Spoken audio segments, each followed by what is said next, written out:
Don't look at me. Okay. Turn around. So after I say this, you got to jump into your lines. If we don't deal with this now, soon, little Gamble here won't be able to get a nickel for his grandma. Enough from the clown. I'm putting the word out on the street. 500,000 dead, 1 million alive, so I can teach him some manners. Did I forget a line? I don't remember the scene. He goes, you think you can steal from us and walk away? Okay. All right. Go ahead.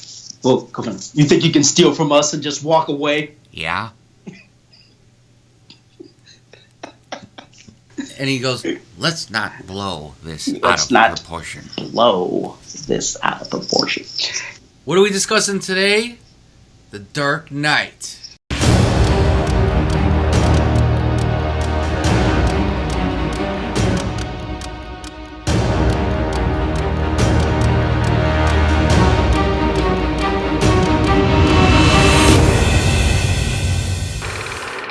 So yeah, but I didn't realize that it was the 10th anniversary this year of The Dark Knight.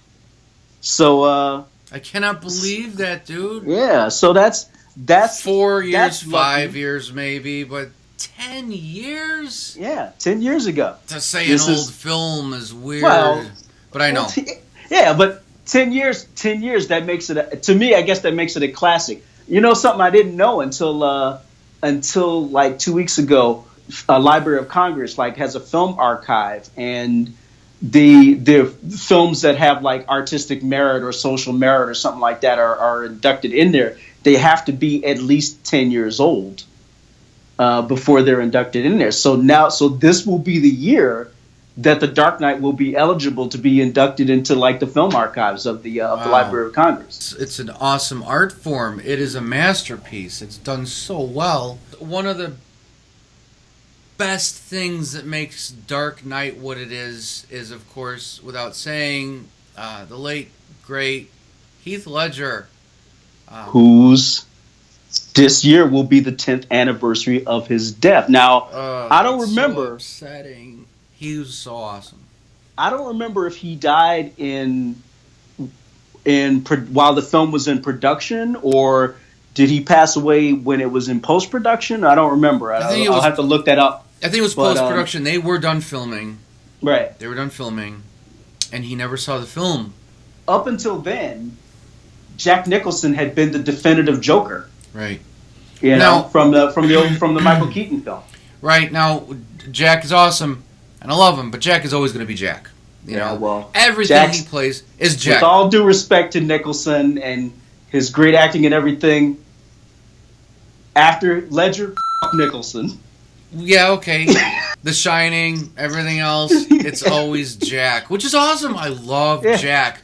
But, you know, I remember when you told me they cast the Joker, it's going to be Heath Ledger, I'm like, what? I love Heath Ledger, but what? It's like, it doesn't make any sense because I don't see him that way. But, man, he pulled it off, man. He was phenomenal. You know, the cool thing is, I couldn't even tell it was Heath Ledger underneath. Yeah. That's a sign of an awesome actor. And I love him, and I followed his career. He's a photographer.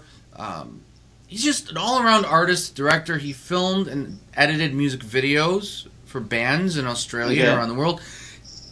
He was awesome. And I just saw a documentary. I didn't know all that about him. I think there was a documentary about him that came out last year. Yeah, I saw it.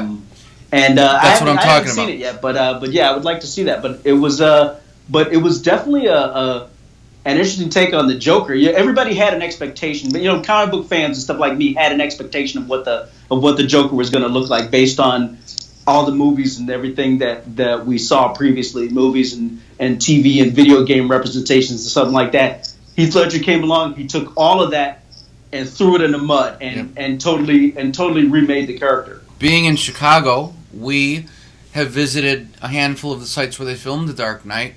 Yeah, right outside that. It's filmed here. That taco joint that we would have lunch at, which was the opening scene, which is classic. with Heath standing with his back to the camera, and the van comes screeching up, and he jumps in it. Awesome. That intersection looks much larger than it does in real life. Because in real life, it's just a regular cross street in a smaller West Loop part of town in the financial district, which, by the way, behind us by 3 blocks is the abandoned Chicago post office, which acted as the bank for the opening served scene. As the bank for the opening robbery scene, which was brilliant. Well, when we were there and we filmed our little thing, it was cool to stand exactly where Heath stood. In real life, the van is actually driving away from the bank. Yeah. But in the film, they're going to the bank. But really, the bank is behind them. Yeah. See, that's the sometimes the downfall of living in the location when you see the film. Like, one of my favorite lines in the theater when I first saw this, it was like, oh my God. When he infiltrates the mobsters by himself in the opening scene where he makes the big appearance, if we don't take care of this now, soon little Gamble won't be able to get a nickel for his grandma. For his grandma. What? He's walking into this room. I know. He's gonna get squealers when I see him. And he's gonna get he's by himself. Well, I'm sure he's got his guys. Yeah. But he is in the lion's den. He just stole millions of dollars from these guys, and he makes a grandma joke against one of the head gangsters. Just classic. Didn't Heath Ledger do part of his, or at least part of his own makeup, or he was instrumental in the design of that makeup? And he left the paint on his fingers too, because someone who applies the makeup and leaves their place of residence probably won't wash their hands, which that was his idea. That was a great idea. Heath has got the little bit of an accent, being from Australia, so that's gone, of course, and that's difficult to act in such a demanding role when you have an accent and you're trying to get rid of the accent, because I couldn't do an Australian Joker, right? And then also what Heath did is he would actually hang out in the Chicago bars to hear how we talk, and he would end phrases with prepositions. Well, I'm going to the store then. I mean, he would do things and talk like us, and he would learn how the Chicagoans spoke, and he's got a little bit of the Chicago accent going on. So that's pretty cool. That's really cool. He really took. Well, yeah. Well, I guess that's what they call method acting. Right. You know, we keep talking about Heath. This should just turn into like a Heath discussion. The Dark Knight came on the heels of this was Christopher Nolan's second triumph after reimagining Batman with Batman Begins, you know, and which was an incredible breath of fresh air after such Batman films as, what was that one with Mr. Freeze and you know, and this is but this was an incredible turning point of when they actually started to take superhero films kind of seriously. And the thing about The Dark Knight is, to me, it was not a superhero film. It was actually a crime drama. And even if they had never put those costumes on, it still would have been a great story. You know, I'll tell you what, one scene when he had that fake Batman in like the meat locker place. And so Heath actually directed that scene, and Nolan was so impressed that he let him do a couple others on himself, by himself. One, he said, "Look at me," in that really deep, "Look at me." That freaked me out in the theater. I mean, I got the chills. I felt like I was being threatened, and that doesn't. I mean, I was like, so things like that. He just did such a great job. Yeah, such a great job. Well, I'm a sucker. I'm a total sucker for found footage kind of video. You know, found footage movies like a Blair Witch Project or something like that. I'm a total sucker for those, and that scene was kind of critical to that, because it breaks the cinematic methodology and then goes to this kind of chaotic sort of found footage scene where, you know, of like here's a camera that you found on the street, and here's the footage on it. You remember the film Signs?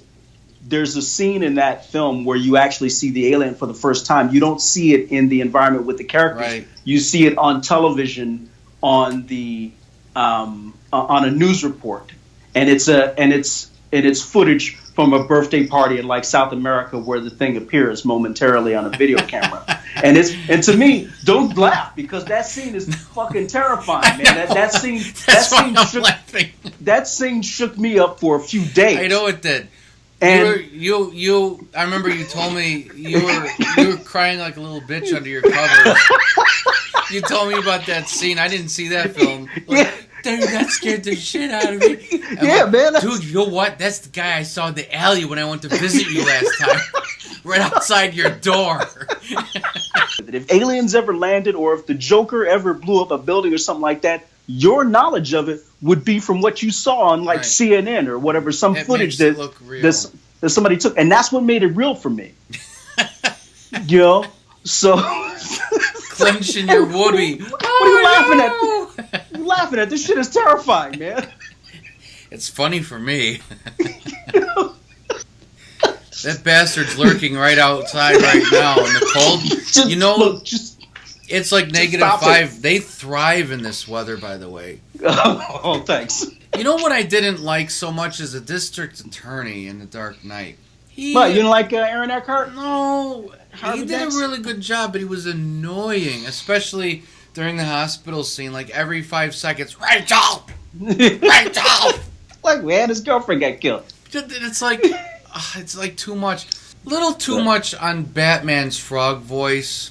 Yeah, he did kind of go overboard on the voice. Especially at the very end, I think. It's like, where is he? Right. It's like, I know he's pissed, but it's like, I know you're intimidating, but I wonder if Nolan said, okay, let's see how much we can push this. How stupid can it really get? But he's like, how far do you have to take that before people stop taking you seriously? I do like Ben Affleck in the newer movies as Batman. I never saw that film, and I never will. What? Okay. What, you a maniac? Nope. And you said, when they had the previews a long time ago, you said, I'm not seeing this crap. And said, you're going to be in line, you're going to be there on opening day. Look, I don't think I ever... there you were. I was rooting for the Joker the whole time.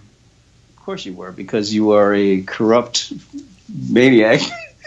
I would like to know the Joker's backstory to find out what pushed him over the edge to make him crazy, like how he was. His wife left him, although his story changes. Yeah, his story keeps changing. Did he ever have a wife? And if he did, she left him. That right there is huge, because he even cut his face to make her feel better, if that was actually true. Right, if it was actually true. She leaves him. Because the story was different every time. That was great. Joker does a few, perfectly placed things, and everything starts caving, and by the end, the city is just... And then everybody turns on each other, too. Right, so, I loved it. It was great. Just great. So it's like, because that's the grand joke, is that civilization is so tenuous. Right. That just a few things will throw it into chaos. There's that one gangster, like, the Italian guy.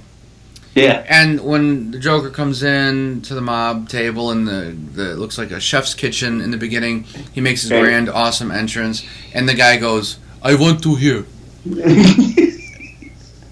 He was kind of like listening, like he got the Joker. He was like, And then even like later on, he's like, how much you want? What do you want?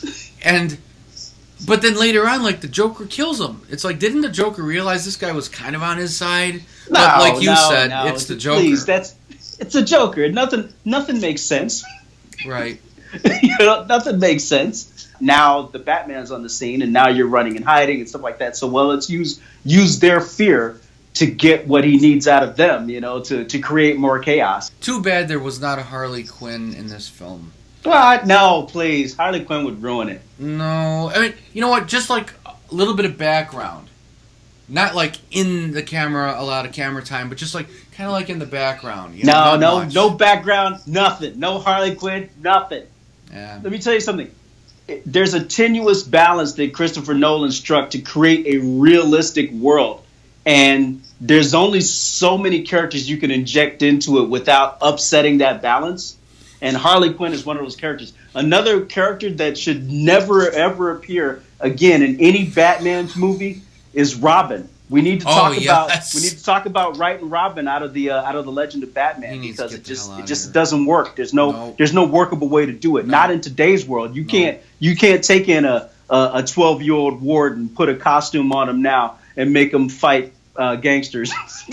That may have worked back in the 1930s. Right. This is a different age now. I like how they didn't stray from the darkness. If it could have been a little darker, that would have been better. And I loved seeing how his rise to power grew and how Batman came up against him and how he's tracking him, and it's just a really great storyline. I wish there could be another one. Yeah, you wish there could, but alas, it is over. That's it. So Bane saw to that in the next film. Guess what? I never saw that film either. What? Yeah, I guess I'll have to watch it so we can review that. Yeah, you better go ahead and watch that film. What are you talking about? Yeah, well, for one, it kind of ended with Ledger for me. For two, I saw how Bane was like causing all this chaos and everything. But like at the very end, all of a sudden, correct me if I'm wrong, Batman sliced Bane's cables on his face, and then he couldn't breathe all of a sudden. Yeah, something like that was going on. It was a little different. All of a sudden, he's whimpering like a little girl in the corner who lost his dolly.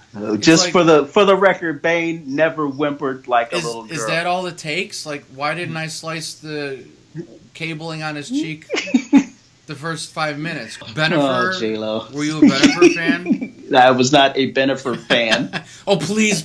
I think J-Lo's going to show up in this one. Sorry to let you down, DJ Mondo. They broke up. Favorite thing I took away from the film was that it firmly established a realistic Dark Knight universe.